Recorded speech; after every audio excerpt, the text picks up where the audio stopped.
వ్యక్తిగతమైన కక్షతో మేయర్ని అరెస్ట్ చేశాడని నిరూపణ అయినందువల్ల సాక్ష్యాధారాలన్నీ అతను ఉద్రేక స్వభావం కలవాడని రుజువు చేస్తున్నందువల్ల రవితేజ పోలీస్ డిపార్ట్మెంట్లో ఉద్యోగం చేయడానికి అనర్హుడిని భావించి అతన్ని తొలగించవలసిందిగా ఆదేశించడం. ఇలాంటి సాహసాలు ముందు ముందు ఇంకెవరూ చేయకుండా ఉండడానికి రవితేజకి 6 నెలలు కారాగార శిక్ష, నిర్లక్ష్యంగా కారు నడిపిన డ్రైవర్కి 2 ఏళ్లు కఠిన కారాగార శిక్ష విధించడం అయింది.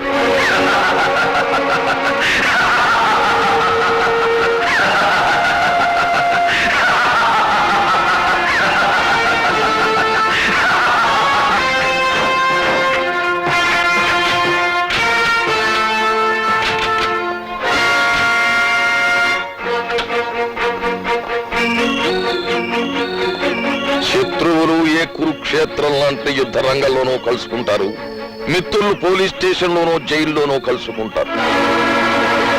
నువ్వు అవునన్నా కాదన్నా జైలు శిక్ష అనుభవించి వచ్చిన వాడు గనుక నేరస్తుడివి. కాబట్టి మాతో చెయ్యి కలపమంటున్నాను. కలుపుతాను, కానీ ఇప్పుడు కాదు. నువ్వు నాకు దూరం చేసిన పోలీస్ యూనిఫామ్ తిరిగి సంపాదించుకుని నీ చేతికి సంఖ్యలు వేస్తానే, ఆనాడు నీతో చేతులు కలుపుతాను. సింహం కుక్కరతో చెయ్యి కలపదురా. గురు, ఏమిట్రా కొంగమేడ జంబులింగం, ఏమిటి విశేషాలు? ఓహో, నేను ఇప్పుడు పోలీస్ డిపార్ట్మెంట్ లో లేను కనుక నాకు ఇన్ఫర్మేషన్ చెప్పడానికి వెనకాడుతున్నావా? ఇంకా నయం గురు, కావాలంటే డిపార్ట్మెంట్ నేను వదులుకుంటాను, కానీ నేను వదులుకోలేను. అయితే చెప్పు, ఏమిటి విశేషం? నువ్వు సవాల్ పెట్టిన కేసు కోర్టులో హీరింగ్ వస్తుందట. దాన్ని కూడా తారుమారు చేయడానికి ప్రయత్నిస్తున్నారని తెలిసింది. నేప కేసులో సాక్ష్యాన్ని కూడా తారుమారు చేసిన డాన్సర్ కుచల్ కుమారి ఇంకా ఈ ఊళ్ళోనే ఉందా? ఉంది గురు, క్లబ్ లో.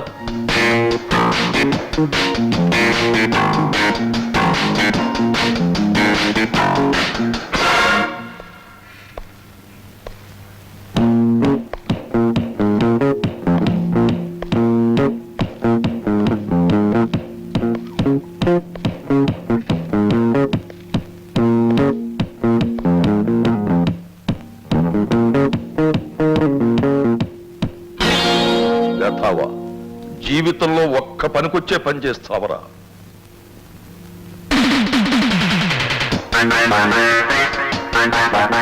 ఈ దెబ్బతో, ఈ మనుతో వీడు మత్తులో పడిపోతాను. దెబ్బతో వీడిని మా నాన్న దగ్గర చేరుస్తాను.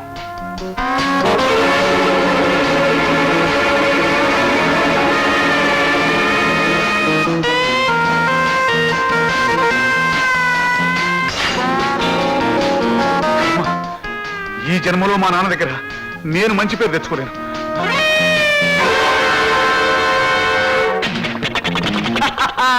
మాకు తెలివితేటలున్నాయి. నీ బాబు కమ్ముకో. మళ్ళీ ఎక్కడికి?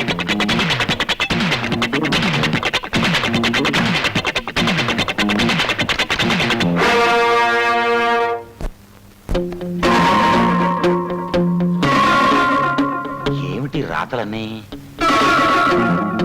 ఇంకా మెట్ల పైకి చూడుము.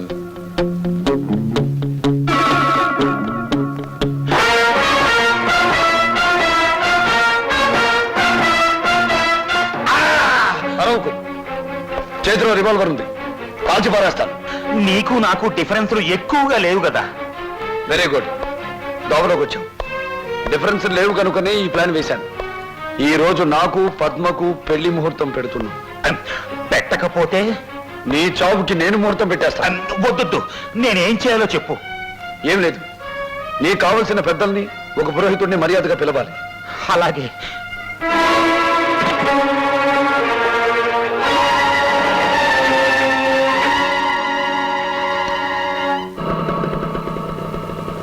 ఏమిటయ్యా డాక్టరు, రమ్మని అంత హడావుడిగా ఫోన్ చేశావు? ఎందుకో నేను చెబుతాను.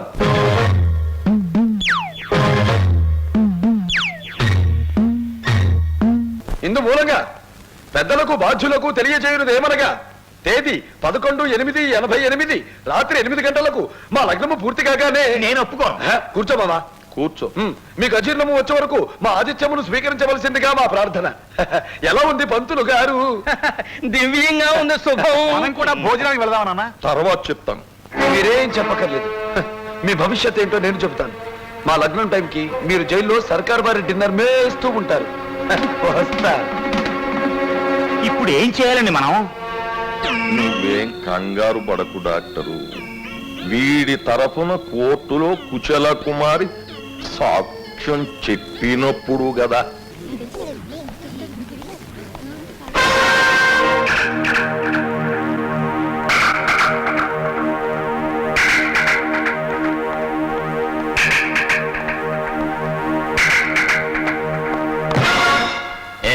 కళ్ళు కనిపించడం లేదా? కుచల కుమారి కంఠం ఎందుకు మోగపోయిందో నాకు తెలుసు, కానీ సాక్ష్యాలు దొరకనివ్వరు. ఓకే కానివ్వండి, కానీ ఏదో ఒక రోజున అగ్ని సాక్షిగా మిమ్మల్ని అందరినీ మార్చి మసి చేస్తాను. పెద్దమ్మా రావే. ఏంటి శుభలేఖలా? అవును, ఇదిగో నా పెళ్లికి 2 రోజుల ముందే నువ్వు మా ఇంటికి వచ్చేయాలి. తప్పకుండా. దీపం నుంటే నా పెళ్లి హడావిడంతా తనే చూసుకుని ఉండేది కదూ. విధివ్రాత మనం తప్పించగలమా తల్లి? ఝాన్సీ, ఎంతసేపు అయిందమ్మా వచ్చి? చాలాసేపు అయిందిరా. అమ్మాయికి పెళ్లి నిశ్చయమైందట. ఓ వెరీ గుడ్. అన్నయ్య, నా పెళ్లికి నువ్వు తప్పకుండా రావాలి. అలా నాకు మాట ఇవ్వు.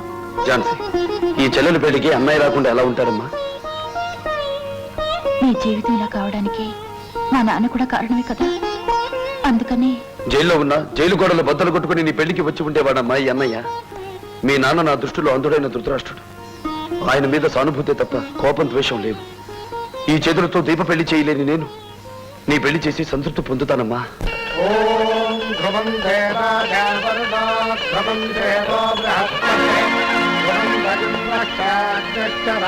కాదు, ఇక్కడికి ఎందుకు వచ్చావు? ఎవరు నిన్ను బొట్టు పెట్టి పిలిచారయ్యా? ఇక్కడ జరుగుతున్నది నా చెల్లెలి వివాహం. చెల్లెలా? ఉమ్. ఒక అమ్మ కడుపు పంచుకుందా, ఒక అయ్య రక్తం పంచుకుందా? ఒకే మానవత్వాన్ని పంచుకుంది. ఏదో ఒక వంకన భోజనం చేసేయడానికి వచ్చి ఉంటావు. లేబర్ కి 1 గంట తర్వాత పెడతారు, అప్పుడు రా. లేబర్ తో పోల్చి వాళ్ళని అవమానించకండి. వాళ్ళు పొట్టకూటి కోసం కష్టపడి పనిచేస్తారు. ఇతను పొగరుతో ఉద్యోగం పోగొట్టుకుని తేరగా జైలు కూడి తినడానికి అలవాటు పడ్డాడు. ఇంకా చూస్తా నిలబడతాం. అవతల పెద్దోళ్ళు చెబుతుంటే అర్థం కాలేదా? అయితే నీ లెవెల్ వాడిని నేను చెబుతున్నాను. పో బయటికి.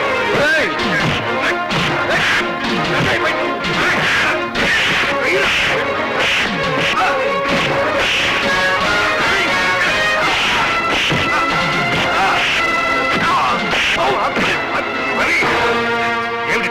ఆగు. నాకు కాదు సార్, పెళ్లికొచ్చిన అతిథిని అవమానించిన ఆ విధవులకి చెప్పండి. Don't talk rubbish. మేం బెదవరా? ఏమిటి సార్ జస్టిస్ గారు, ఇదేదో పరువు ప్రతిష్ట గల ఇంట్లో వివాహం అని వచ్చాం కానీ ఇలా వీధి గుండాలు రౌడీలు కూడా అతిథులుగా వస్తారని మాకు తెలియదు. ఇలాంటి అడ్రస్ లేని వాళ్ళ చేత బెదవలు అనిపించుకుంటారా? దేనికండి ఇక్కడ? పదండి పోదాం. గోపాలరావు గారు, ఒక్కగానొక్క కూతురు పెళ్లి చేసుకుంటున్నాను. దయచేసి అభాస్పాలు చేయకండి ప్లీజ్. మేము ఈ పెళ్లికి ఉండాలి అంటే అతని ఈ మండపం నుంచి వెళ్ళిపోవాలి.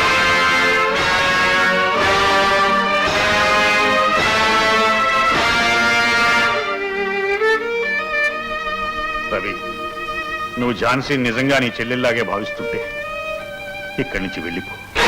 Sir please, for God sake వెళ్ళిపో.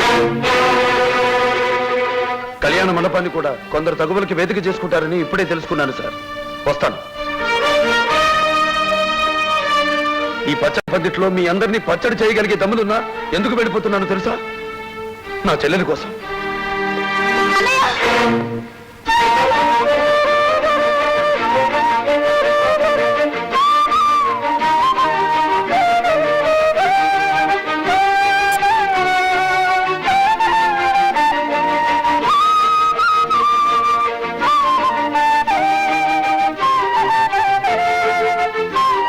ఝాన్సీ,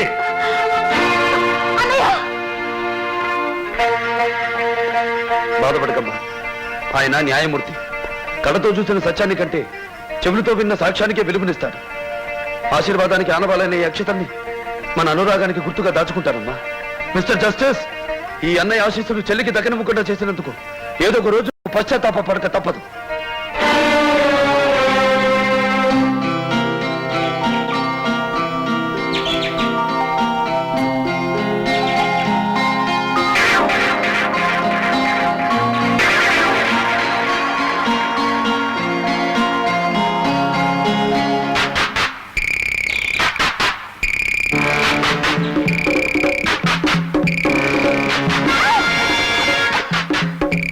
ఏమిటి అలా చూస్తున్నావు?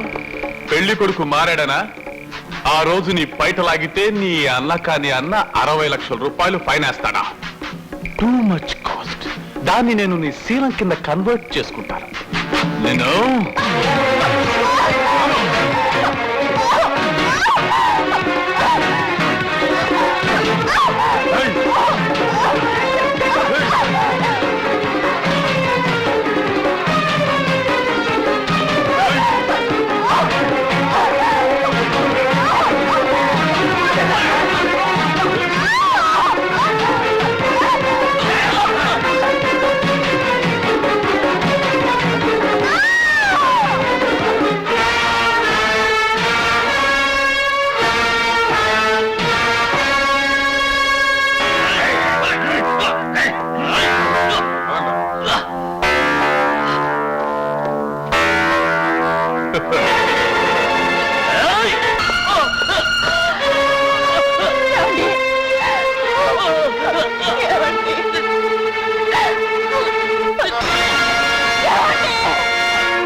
చెప్పుకోవాల్సిందేమైనా ఉందా?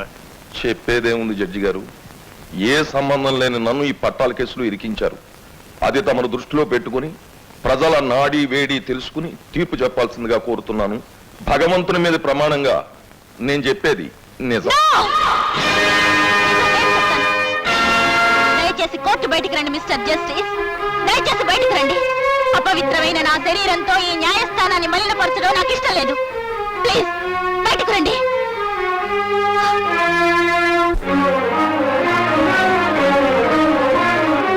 అమ్మా ఝాన్సీ, వద్దు. మిస్టర్ జస్టిస్, ఒకనాడు మేయర్ కొడుకు నడి రోడ్డులో నా పైట లాగి అవమానిస్తే ఈ కోర్టు భవంతిలోనే నాకు జరిగిన అవమానాన్ని ఆవేదనతో చెప్పుకున్నాను. కానీ కానీ ఆ రోజు ఆ దుర్మార్గుడి పాపాన్ని మీ తీర్పుతో ప్రక్షాళన చేసి సమాజంలోకి వదిలిపెట్టారు. కానీ మిస్టర్ జస్టిస్, మీ పెన్ను రాతతో నిర్దోషిగా బయటకొచ్చిన ఆ నీచుడు నా తలరాతను తుడిచేసి నన్ను పాడు చేశాడు.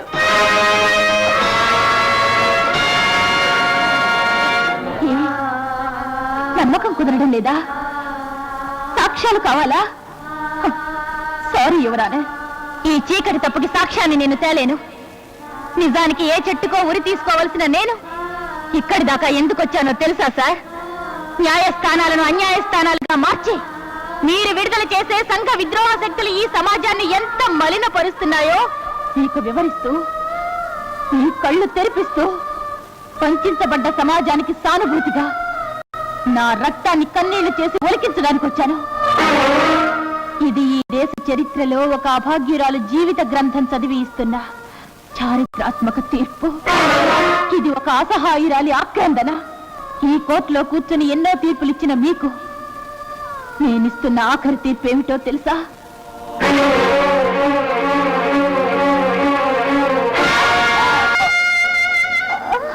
అడవకండి జస్టిస్. ఈ సమాజం కోసం, ఈ దేశం కోసం ఏడవండి. అప్పుడైనా శాసనాలు మార్చబడతాయి. ఈ కన్నీటితో మీ దోషాలు కడిగి వేయండి. శిథిలమైన నా శీలాన్ని పత్రంగా చేసుకుని మానవత్వపు విలువలతో నూతన న్యాయ గ్రంథాలు వ్రాయండి. ఇది కన్న బిడ్డ కడసారి కోరిక కాదు. వంచబడ్డ అమల ఆఖరి శ్వాస.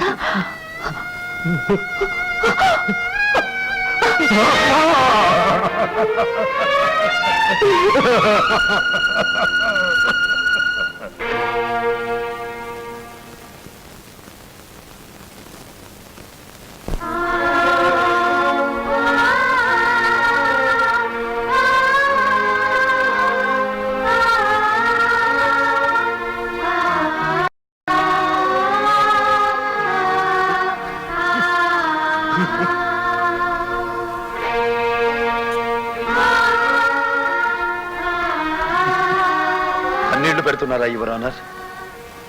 రాతి బొమ్మ రూపంలో ఉన్న ధర్మదేవత గుండె చెమర్చిందా? కళ్లకు కట్టిన గంతలు దాటి కన్నీళ్లు ఉబికి వస్తున్నాయా? పెళ్లి పందిట్లో దీవించవలసిన నా చెల్లెల్ని వల్లకాట్లో ఆశీర్వదించే దీనస్థితి వస్తే గాని మీ హృదయం స్పందించలేదా? ఆ రోజు నేను పడ్డ మనోవేదన ఈ రోజు మీరు అనుభవించండి. ఆగురవి తేజ, చేతగాని తీర్పు రాసిన ఈ చేతులు స్పందించాయి బాబు. కానీ న్యాయశాస్త్రపు పుటల మధ్య నలిగిపోయిన ఈ గుండె అడుగు ముందుకు వేయనివ్వటం లేదు. అందుకే ఈ రివాల్వర్ నీకు ఇస్తున్నాను. దీన్ని తీసుకువెళ్లి ఆ నీచుల్ని కాల్చి చంపు. న్యాయమూర్తినై ఉండి హింసను ప్రోత్సహిస్తున్నానని అనుమానిస్తున్నావా? నేనిప్పుడు న్యాయం తెలిసిన న్యాయమూర్తిని కాను బాబు. అన్యాయానికి బలైపోయిన ఝాన్సీ తండ్రి. ఆత్మరక్షణ కోసం ప్రభుత్వం నాకు ఈ రివాల్వర్ ఇచ్చింది. నా ఆత్మకే రక్షణ లేకుండా పోయినప్పుడు ఇది నాకెందుకు? తీసుకో. నా కన్న కూతురి కడసారి ఆక్రందరికి అర్థం చెప్పు. ఒక నీచుడిని చంపడానికి ఒక న్యాయమూర్తి, ఒక మాజీ పోలీస్ అధికారి కలవనక్కర్లేదు. ₹1 సాదా గొంతులో పోసి 500 చేతికిచ్చి ఒక కిరాయి రౌడీని రెచ్చగొడితే వాడే ఆ పని పూర్తి చేస్తాడు. నేనే ఆ పని చెయ్యాలంటే మీరు నా చేతికి ఇవ్వవలసింది ఆ రివాల్వర్ కాదు, ఒకప్పుడు మీ తీర్పు మూలంగా నేను పోగొట్టుకున్నా నా యూనిఫామ్. అలా చూస్తున్నారు? ఆ తీర్పు కారణంగానే సంఖ్యలు వేసే ఈ చేతులకు సంఖ్యలు వేయించుకున్నాను. నేరస్తుల్ని పట్టుకోవాల్సిన నేను నేరస్తుడన్న నిందపడ్డాను. నా యూనిఫామ్ మళ్ళీ నాకు ఇప్పించండి. పోలీస్ వ్యవస్థ మీద, న్యాయ వ్యవస్థ మీద సామాన్యుడు కొన్న చురకల భావాన్ని పోగొ ఝాన్సీ ఆత్మకు శాంతి కలిగిస్తాను. గౌరవనీయులైన మీ అందరికీ నమస్కారం. ఈ రోజు మీ అందరినీ ఒక అబద్ధం చెప్పి ఇక్కడికి రప్పించాను. ఆశ్చర్యపోతున్నారా? కానీ ఇది నిజం. నిజానికి ఈ రోజు నా కూతురు కండలెన్స్ మీటింగ్ కాదు, నేను చంపిన నీతికి కండలెన్స్ మీటింగ్, నేను దహనం చేసిన ధర్మానికి కండలెన్స్ మీటింగ్. అందరి చేత భగవద్గీత మీద ప్రమాణం చేయించి నిజం చెప్పించే నేను అదే భగవద్గీత మీద ప్రమాణం చేసి చెబుతున్నాను, రవితేజ నిర్దోషి. కోర్టులో ఎందరో అతను దోషి అని సాక్ష్యం చెప్పినా నా ఆత్మసాక్షికి తెలుసు అతను నిర్దోషి అని. కానీ నా ఆత్మను చంపుకుని సాక్ష్యాధారాల ప్రకారం అతనికి శిక్ష వేయక తప్పలేదు. దాని మూలంగా అతను తన వృత్తికే దూరం అయ్యాడు. ఈ నిజాన్ని చెప్పడానికే మిమ్మల్ని అందరినీ సమావేశపరిచాను. సమాజానికి ఉపయోగపడే రవితేజని తిరిగి ఉద్యోగంలోకి తీసుకున్నాను.